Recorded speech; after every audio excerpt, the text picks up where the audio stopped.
I see the chat. The chat is here.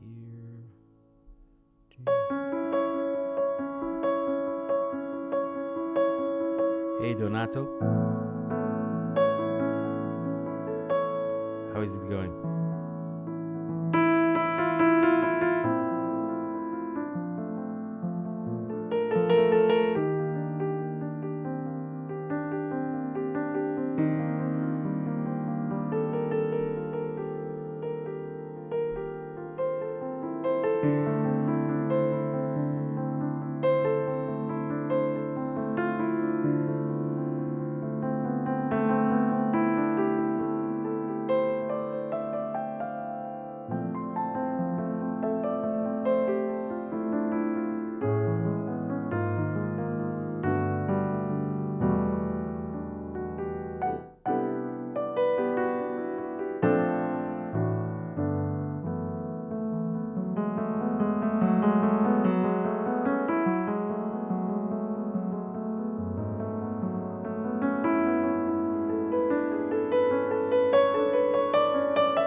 So today we're going to talk about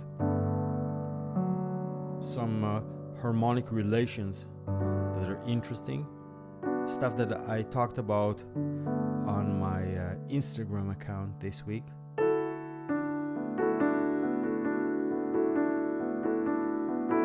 Oh yeah, it's very pleasant.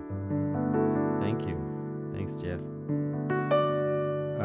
Donato, remind me where you're from. You're from Italy. And Jeff,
hey Josh. Exactly. Ulo.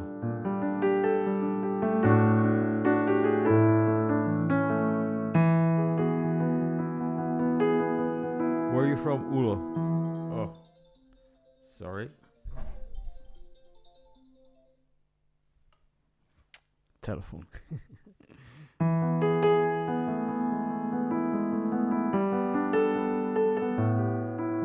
From Wisconsin. Yeah, I remember. I think you've told me that.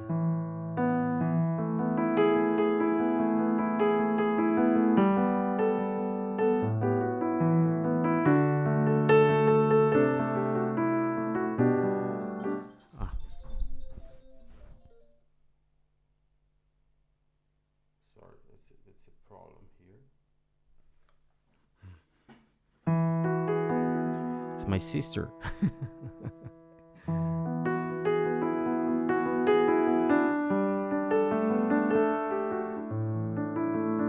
So Ulo, you're from France.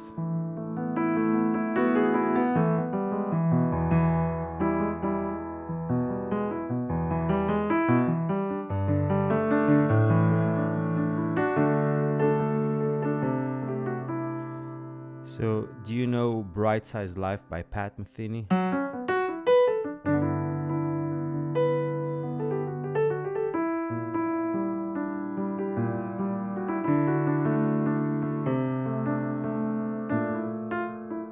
So we have this same kind of descending.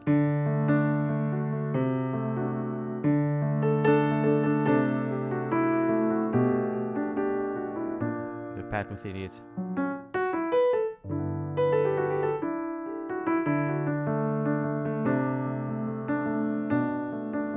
That's the Beatles.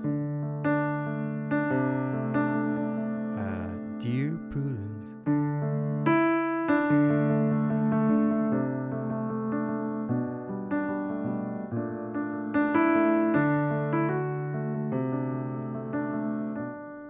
Sorry. I think first this. So yeah. You know, one of the ways to, when you want to move from D major to B flat, so you have this F sharp that's gonna sound like that when you're moving to B flat. Now, if you like it,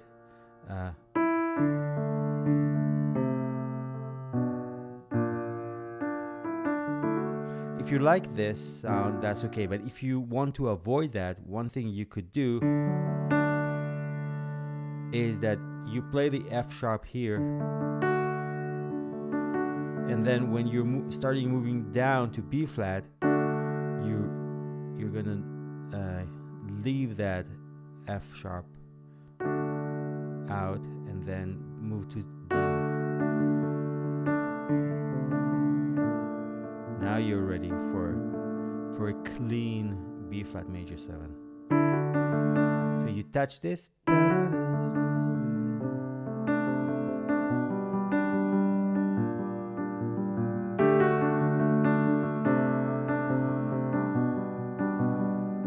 we have this in as it is. So what he's doing is playing the D major, but now he's gonna get rid of the F sharp.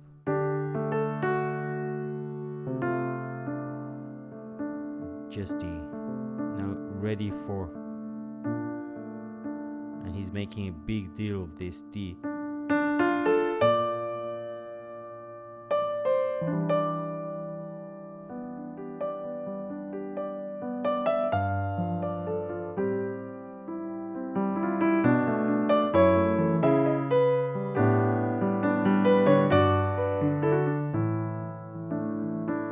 Yes, as it is. Yeah. Yeah, so the point is, you know, oh my God.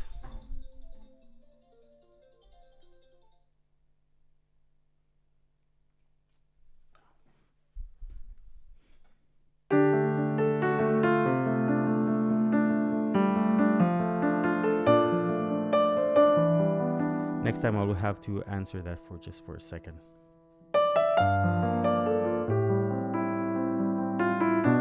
So the thing I wanted to talk about,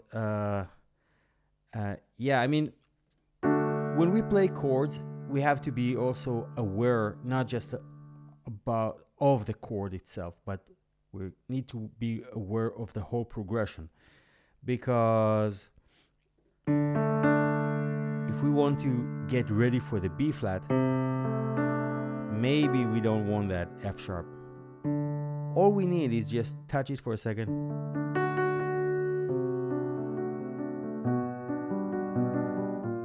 So it's gonna cause us some problems. So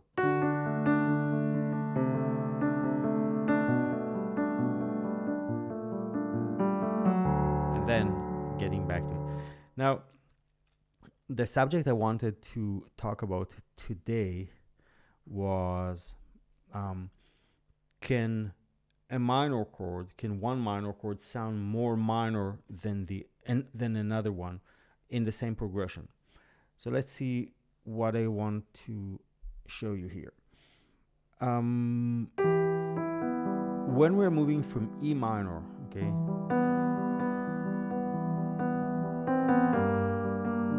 to G minor,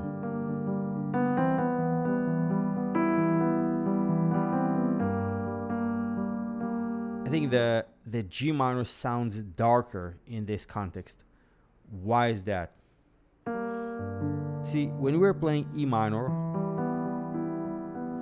we have the notes of G major in it.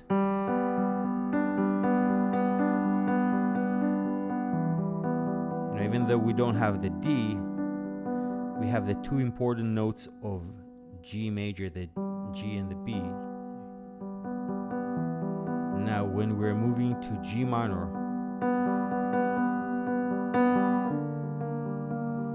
this B is becoming B flat minor. G minor. And the thing is, it's a bit like moving from G major to G minor. What we're doing is moving from E minor.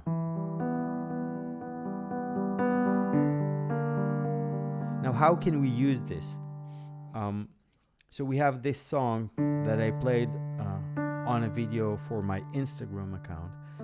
So it's the O Que Será, the Brazilian song.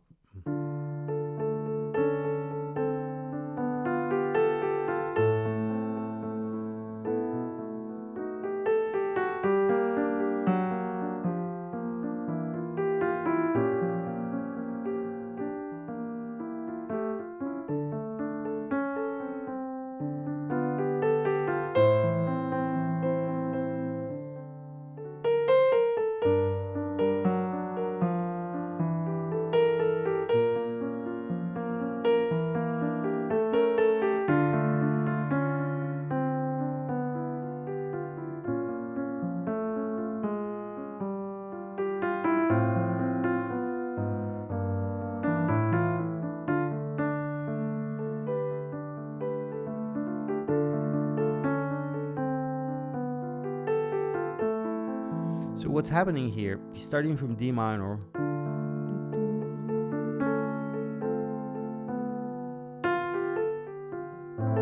to A minor, B7. Now B7, you know, is the 5 of E minor. Now remember E minor to G minor. So this is exactly what he's going to do here. Instead of E minor, G minor. Sounds like more minor even than the E minor.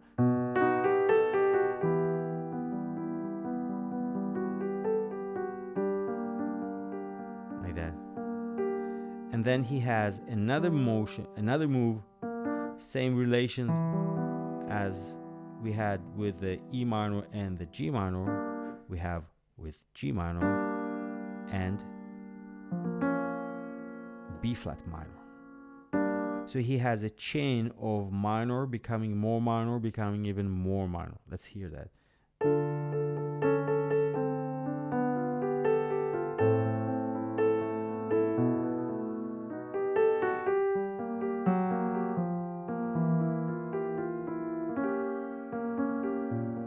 Here's the B flat.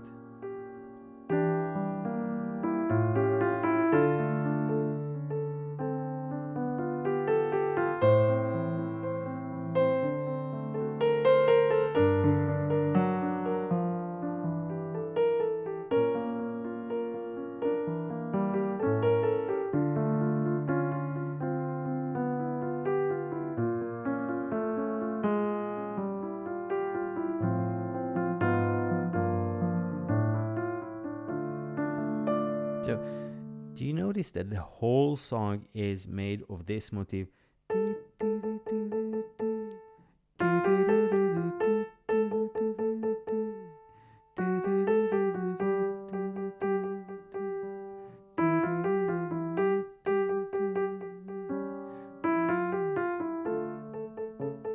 So, when we have the melody mostly made of one motif, we don't have to worry about it, and we can concentrate on the other aspect of the music, which is the harmony. Of course, the motif is moving down melodically, but it's the harmony that changes each time the way it sounds.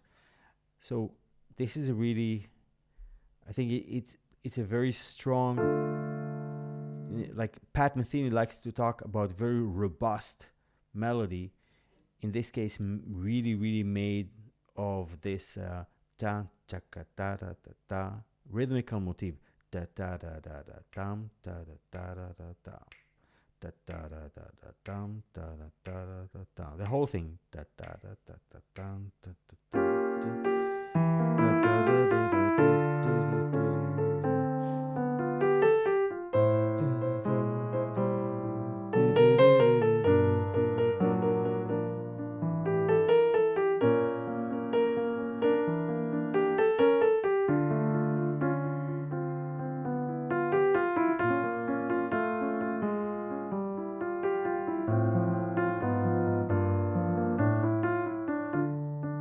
It's like the Bach prelude in C major that repeats the whole this shape through the whole piece.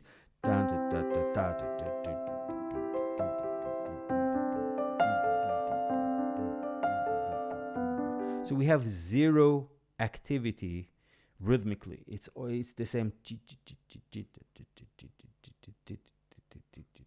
So when we got zero activity in the rhythm department, then all our attention is shifts to the harmony.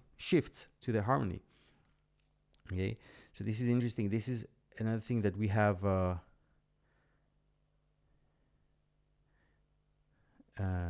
Guess who? What do you mean? Abu Adi. Probably Shimon Adler. Anyways, so it's like a game of attention. When the attention doesn't have to be spent on the aspect of the rhythm, then we can move it to the aspect of harmony. But this is pretty extreme, that we have zero activity with the motivic development. We have the same motif, but it's very efficient. Sometimes composers use it.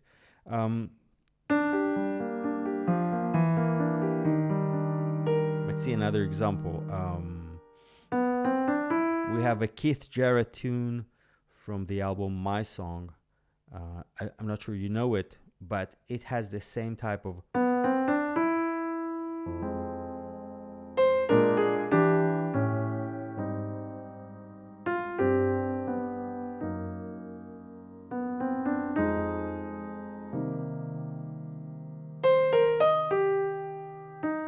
here it's more diverse because the shape goes da da da da da da da da da da rhythm, but here he's doing a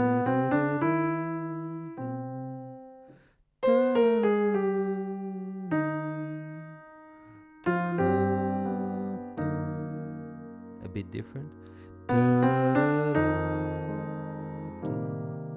Now same ta ta ta ta ta, but a bit different melodically.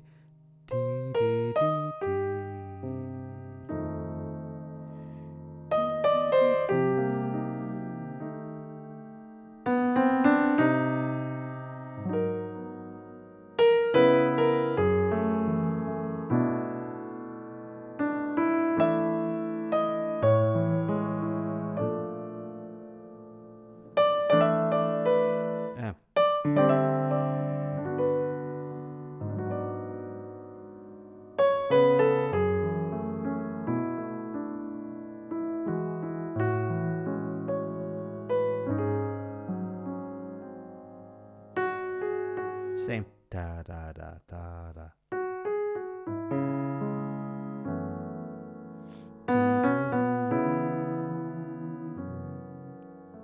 He got to F sharp minor.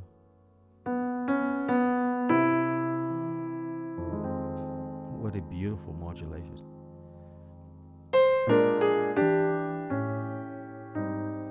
Keith Jarrett.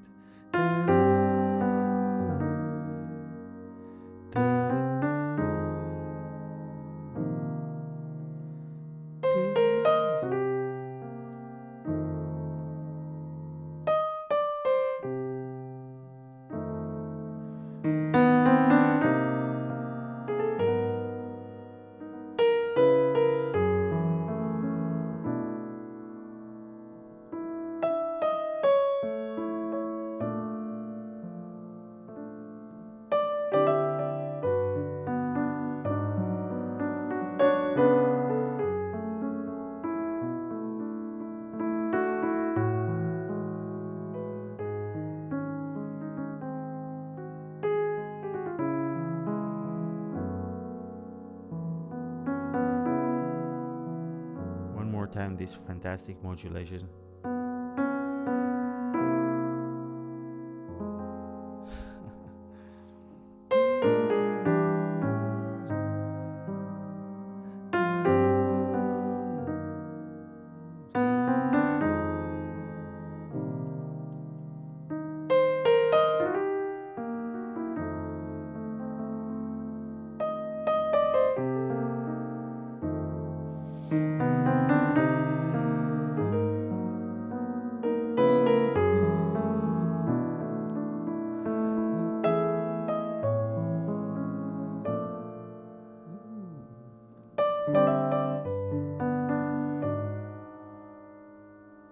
See, I mean,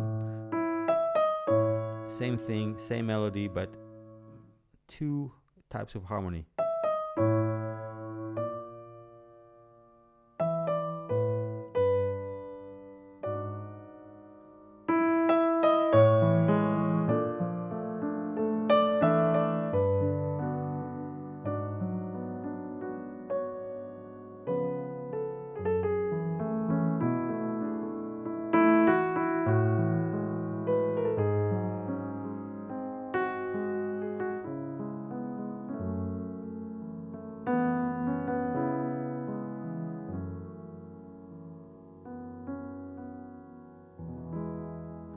Keith Jarrett.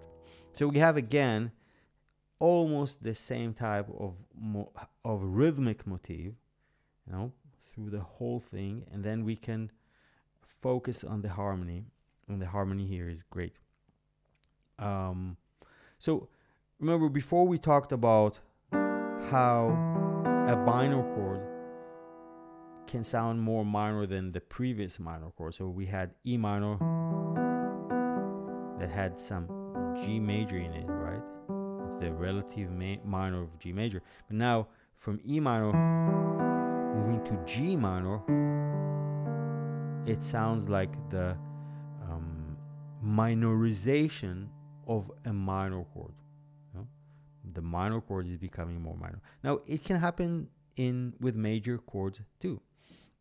So the idea is when you're playing a minor chord and you're moving a minor third up with another minor chord, the second one's going to sound more minor than the first one. Okay, minor chord moving up in a minor third up.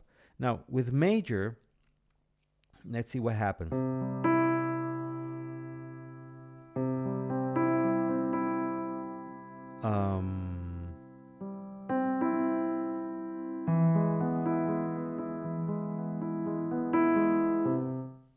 Keith Jarrett, I need to revisit.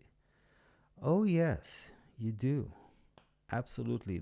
That album, My Song, it's an amazing album. I mean, the melodic execution. What a fancy term, right? The melodic execution. I sound like Pat, but really, the way the melodies are being played by Jan Garbarek on saxophone. Him and Keith together is a miracle, and just the way that they could play in unison, so much listening, and just a miracle. So with major, the way it works is, so we can play C major, and then we're moving to E major,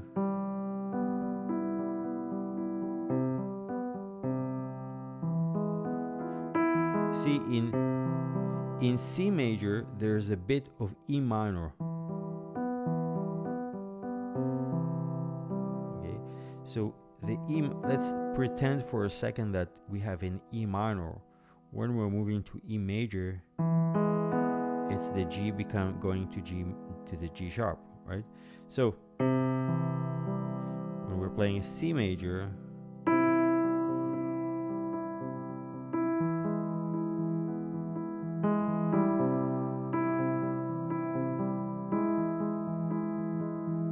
that's why, for example, when you're playing, if you're taking C to E, let's do that. Let's go a whole tone down to B flat,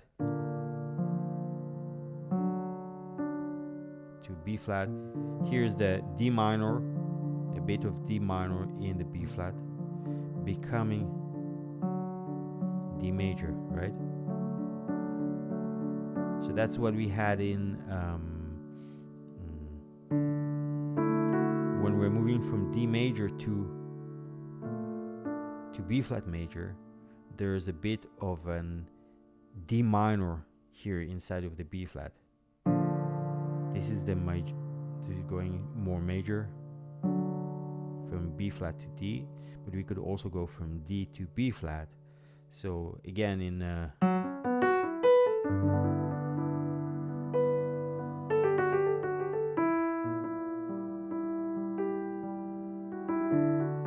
that's why this D major sounds so sweet, because it's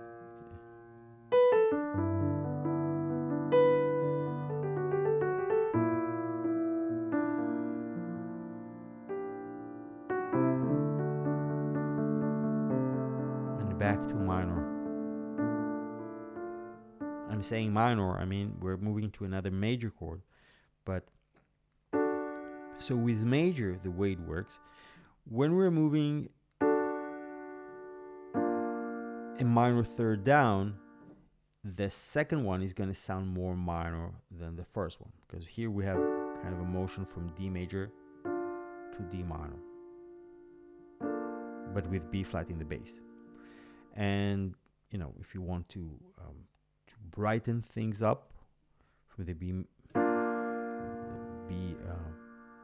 flat, you can go up to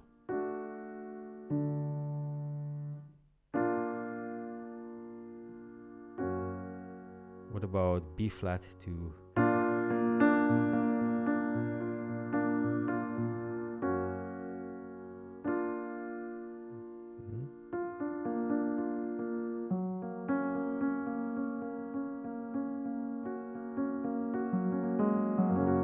okay, next time. So we talked about two things, about relations between minor chords and major chords, and also strategically how when we want to move, for example, from D major to B flat, we can at some point stop playing the F sharp, just mention it for a second and then not stay on it, and then we are ready for a clean major 7 chord. Also, we can play this D in the first place without the F sharp.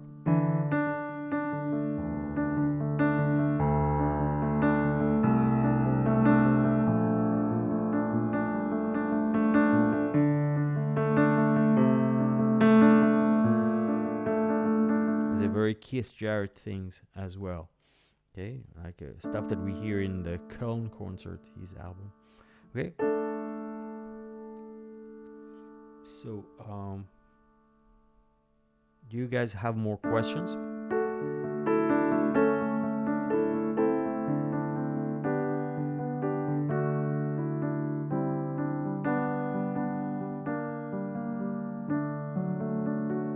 Now, remember when I talked about, if you have any questions, let me know. I want to say another thing. When it comes to developing a motif, let's give a few examples, because this stuff is important. Look, when we're hearing this symphony by Mozart,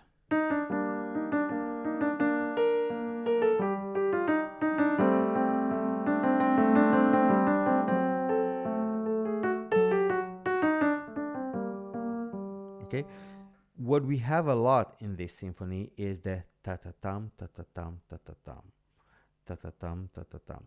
Now, I want to give you another example by one of the composers who could develop motifs in the most beautiful way, and this is Lyle Mays.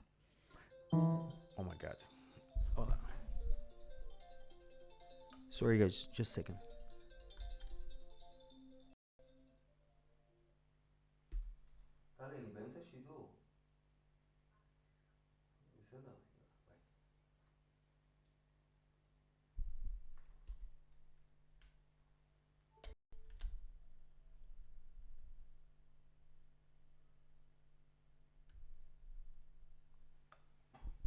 I'm back. So this is something that I would like to talk about in future videos. Pat Metheny wrote this thing.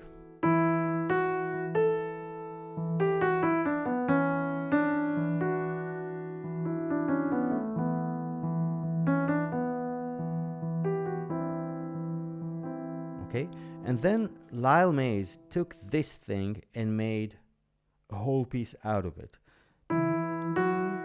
And the way he worked to develop a motif,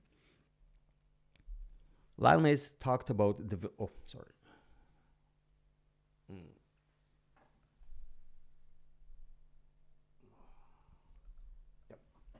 Lyle Mays talked about developing a motif in this way. He said that when he hears such a melody, he's examining as almost like an organism to learn what it is. He's almost asking this fragment by this melody by Pat Metheny, almost asking it, what are you about? Let me study you. So he's looking at this. First he has this ascending motion, and then he has, so he had, let's just focus on this, and then a descending motion,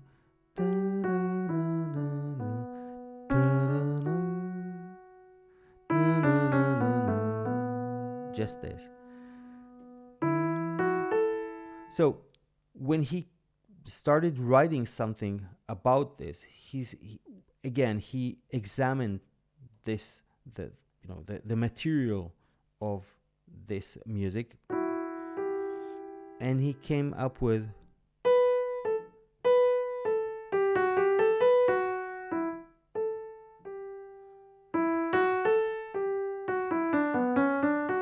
this is the initial melody.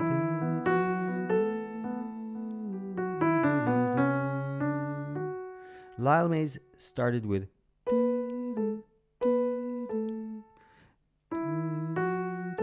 where did he take this?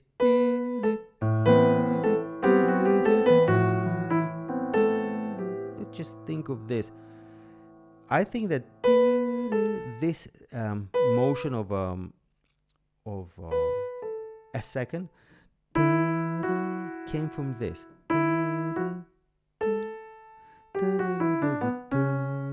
So he's just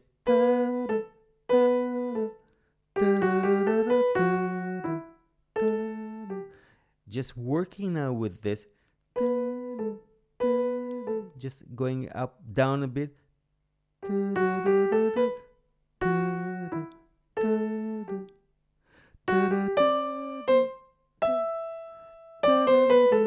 Where is this descending motion coming from? From here.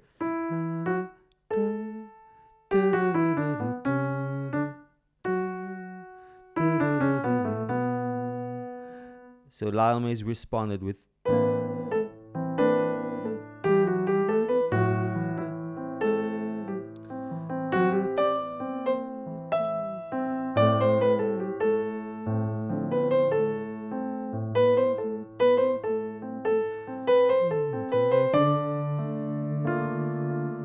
now he's gonna repeat the Pat Metheny melody, but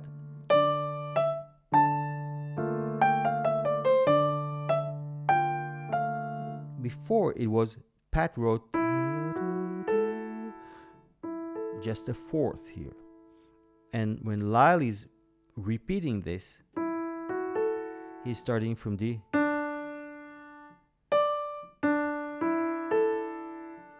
It's now it is a fifth now.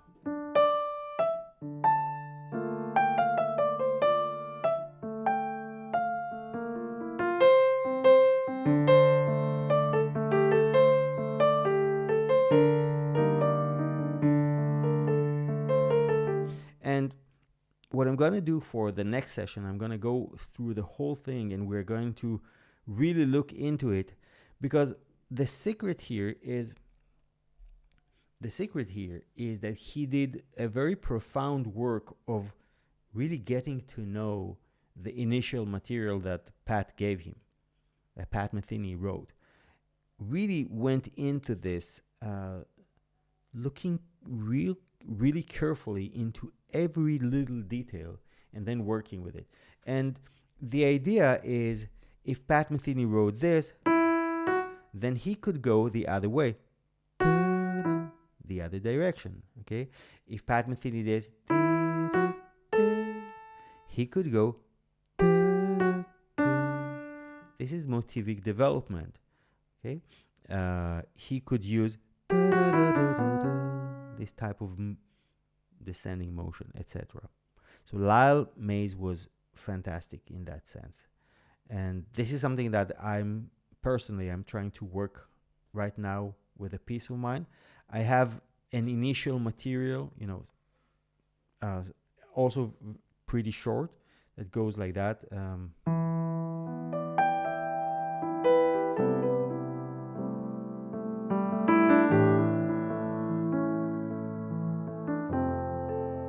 Just this. Again.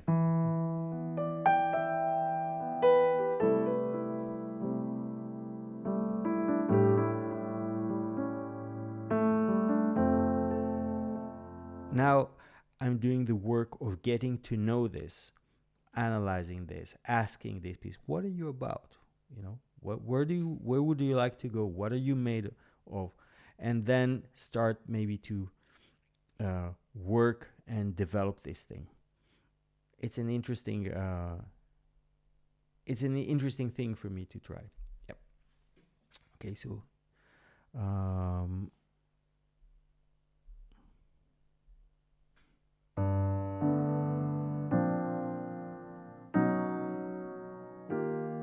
so before we end, I just wanted play you another thing by Keith Jarrett. The reason I'm playing today Keith Jarrett, I just read an interview with him. I mean, I always like to play the music and listen to the music of Keith Jarrett, but I don't know if you know, but Keith Jarrett, now 75 years old, suffered a double stroke, and he cannot play with his left hand right now. I don't know, unless Elon Musk comes up with his Neuralink device connected to the brain and fixing Keith's left hand. For now, he cannot use it, and he announced that in. Thanks, Jeff. Yeah, it's a real compositional assignment I'm giving myself. So Keith cannot play, and it's very sad. I knew about it. It happened in 2018, and I was curious to what he was doing. And apparently, he was interviewed by the New York Times. A very long interview, very candid. He was telling things as they were. And right now, he cannot use his left hand. He was trying to play counterpoint with the right hand. He said he's not convinced by that, and he tried to play some bebop tunes. And it's a hard thing to swallow, especially for him. It's the not being able to connect with his audience, to play for the audience. He used to yell at his audience for coughing and for not being concentrated 100% focus on the music, but his audience was everything for him, and he cannot do it right now, and it's sad. It's really sad. Of course, Keith Jarrett can compose fantastic tunes like this one, just that we talked about, and could give so many musicians more material to play, but it's his decision. Does he want to do it? I'm always trying to think, to be optimistic, and to think about the stuff that someone can do with what he got. And I wish he could, he's so talented. I wish he could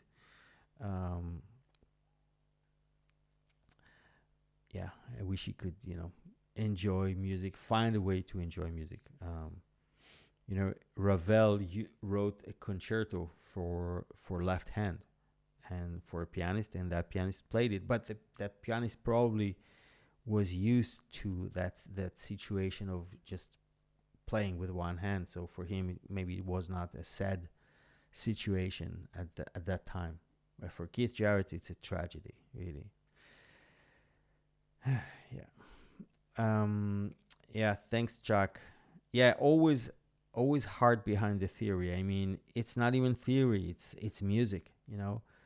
I like to think about it this way. It's LeBron James. Studying the game of basketball. He has to. He was extremely talented. LeBron James was extremely talented when he was 15. He could play basketball, but from the age of 15 to 20, probably he had to do a lot of learning, of passing, of reading the game, of understanding where things were, working on his fundamentals. And we don't call it basketball theory, we call it learning basketball. Thanks, Chuck. I appreciate it.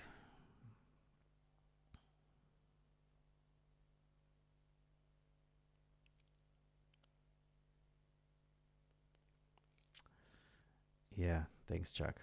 Really appreciate that. Thank you. Thank you. So, again, for LeBron James, this is not basketball theory, it's learning basketball. And what we're doing right now, we're learning music. We're getting deep into the music stuff. And, I sometimes I like to talk about the case of someone like Paul McCartney, of the very talented Paul McCartney. People say that he did not know music theory. But again, the same like the LeBron James. He knew music. Whether he studied it. I've heard Paul McCartney talking in terms of Aeolian cadence.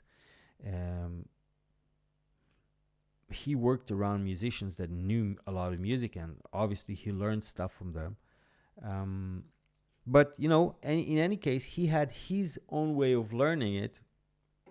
If he writes something like "Fool of the Hill" on the Hill or Eleanor Rigby, he obviously knows music. So it's his business how he learned it or how he chose to learn it, and it's our business to choose how we want to learn music, whether we want it or not. But yeah, I would say maybe we need to use more the term to study music more than just saying music theory. I wonder what you think.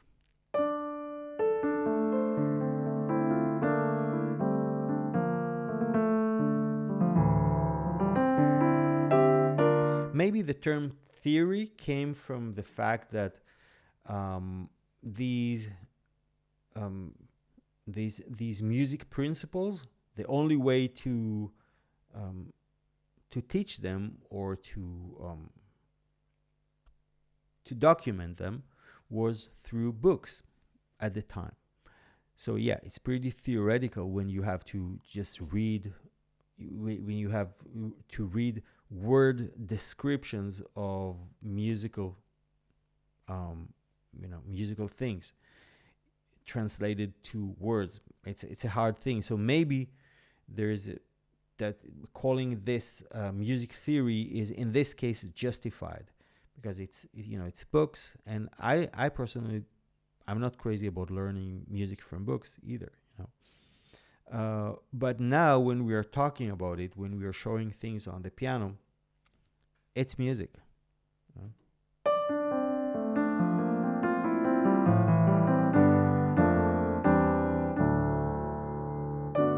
Yeah, so I want to end with this lesson with this crazy progression by Keith Jarrett from the beginning of his album Facing You. So Keith is starting with an explosion melody with the left hand at the beginning.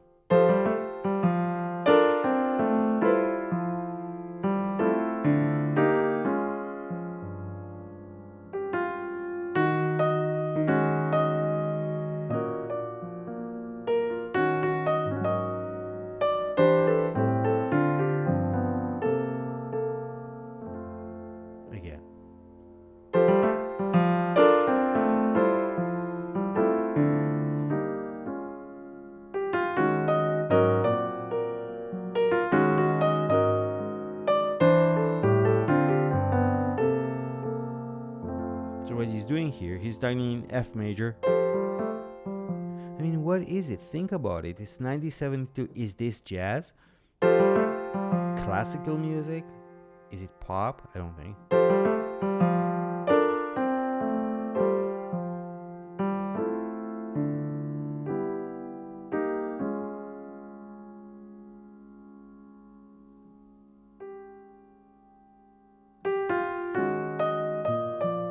So he's starting in F major.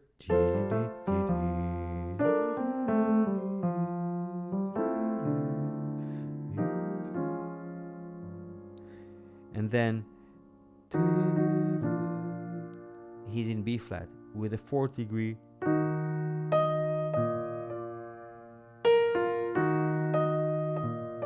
Now he's in B flat.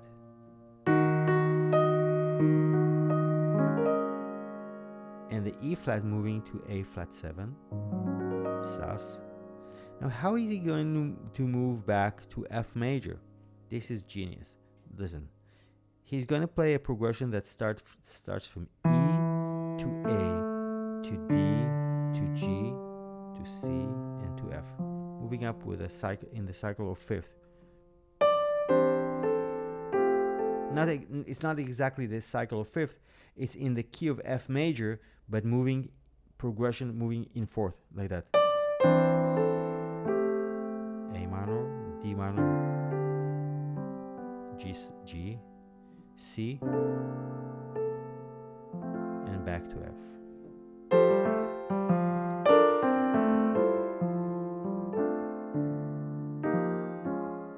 This is crazy.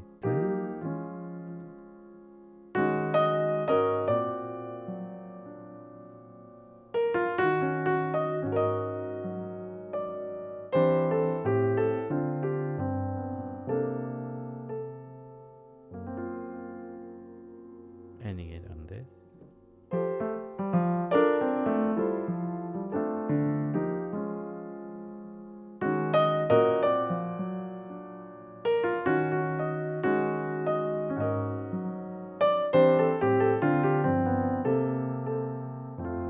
Very, very Keith sounding is to do the D minor 7.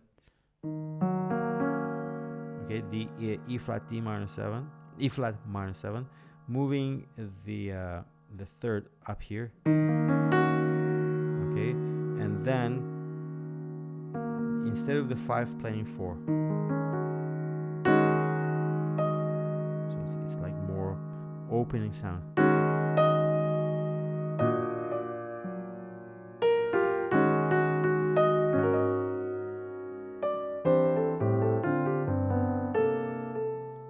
One last time.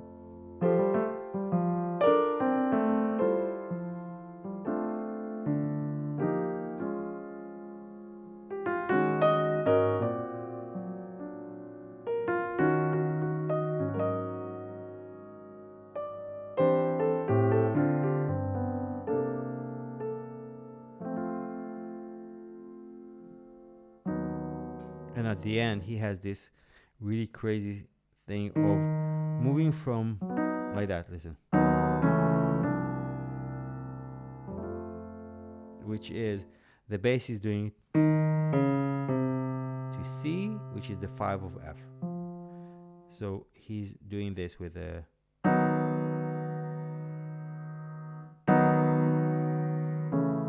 playing 2 first inversions like that. So it's like kind of a B, A, and then B flat over C is becoming a sus7, sus4 chord. So it's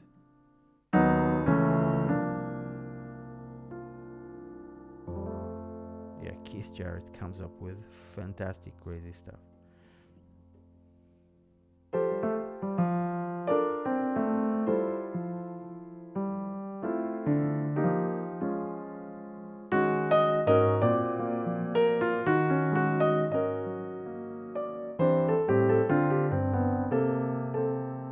To go listen to Facing You from the album.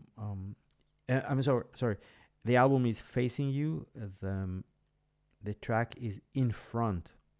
You write it down for you guys.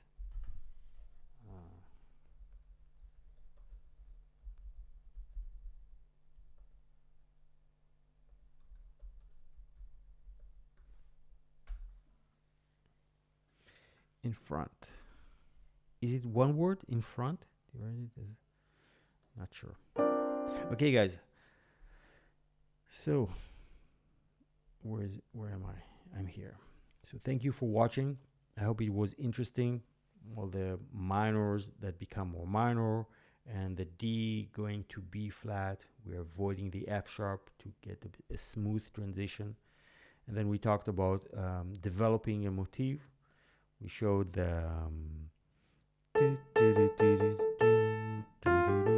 the whole song is based on the same then we showed some Lyle Mays stuff, which is more going deeper into knowing the initial material and then making other stuff with it. Melody goes up, how about playing it down, and all sorts of stuff like that. A lot of good taste in making new music out of very, very limited amount of material. This is Lyle Mays. I'll try to get better at that in the next year. This is my next year resolution. Of course, it takes years to do that, but never too late to start. And the last thing we talked about was Keith Jarrett. Keith Jarrett, go. You're welcome, Tom. Sure, Jeff. Great. Yeah, I cannot pronounce your name, but G starts with G. Glad, my pleasure. And yeah, we talked about Keith, and go listen to that fantastic track. Before he started playing jazz standards, before he started everything, just went into the studio, and just for one afternoon during a tour with Miles Davis. I think it was in Oslo, Norway, and recorded this fantastic album, Facing You, ECM. Okay, so thank you for watching, and I'll see you next week with more stuff, composition. I think we're gonna go deeper into A Place in the World by Pat Metheny and Lyle Mays. A Place in the World. Okay, thank you for watching. Bye.